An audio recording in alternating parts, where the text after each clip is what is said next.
সঙ্গে প্রেম করছেন Shahnaz. Video viral. Bollywood অভিনেত্রী শাহনাজ গিল ও অভিনেতা নৃত্যশিল্পী রাঘব জুয়ালকে ঘিরে শুরু হয়েছে নতুন গুঞ্জন। সম্প্রতি একটি জন্মদিনের পার্টি থেকে বের হওয়ার সময় ভিড়ের মধ্যে রাঘবকে শাহনাজকে নিরাপদে এগিয়ে নিয়ে যেতে দেখা যায়। এ সময় শাহনাজকে রাঘবের কাঁধে ভর দিয়ে হাঁটতে দেখে যাওয়া একটি ভিডিও সামাজিক মাধ্যমে দ্রুত ছড়িয়ে পড়ে, যা নতুন করে আলোচনার জন্ম দিয়েছে। তবে সম্পর্ক নিয়ে চলা জল্পনা কল্পনা বিষয়ে সরাসরি কিছু বলতে চাননি শাহনাজ। সম্প্রতি প্রিঙ্কভিলাকে দেওয়া এক সাক্ষাৎকারে এ প্রসঙ্গে প্রশ্ন করা হলে তিনি বলেন, ব্যক্তিগত প্রশ্ন করবেন না প্লিজ। এরপরই তিনি আলোচনার কেন্দ্রবিন্দু জড়িয়ে দেন রাঘব জুয়ালের আসন্ন সিনেমা ভাই তেরা স্টার হাইয়ের দিকে।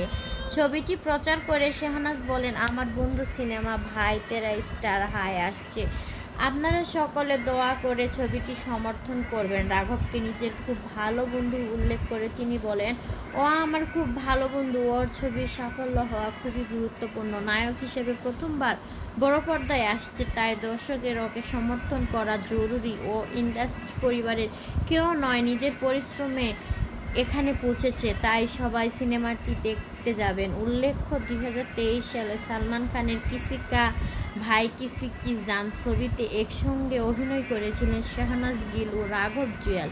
ছবিটি প্রচারণার সময় সালমান খান দুজনকে নিয়ে মজার ছলে মন্তব্য করেছিলেন। এরপর থেকে তাদের সম্পর্ক নিয়ে জল্পনা আরও জোরালো হয়। তবে পরে রাঘব জুয়াল সেই গুঞ্জন জড়িয়ে দিয়ে জানান, সালমান খান কেবল মজা করেছিলেন। টাইমস অফ ইন্ডিয়াকে দেওয়া এক সাক্ষাৎকারে তিনি বলেন, শাহনাজ আর আমি শুধু একসঙ্গে ছবিতে কাজ করেছি, এর বেশি কিছুই নয়। সহ অভিনেত্রীদের নিয়ে এমন প্রশ্ন আসাটা স্বাভাবিক, কিন্তু আমরা সম্পর্কে নেই, আমি সিঙ্গেল। সব মিলিয়ে ভাইরাল ভিডিও ঘিরে আবারও আলোচনায় এসেছেন শাহনাজ রাঘব জুটি। তবে এখন পর্যন্ত দুজনের কেউই প্রেমের সম্পর্কে বিষয়টি নিশ্চিত করেননি, বরং শাহনাজ রাঘবকে নিজের খুব ভালো বন্ধু বলে উল্লেখ করেছেন এবং তার নতুন সিনেমার জন্য দর্শকদের সমর্থন চেয়েছেন।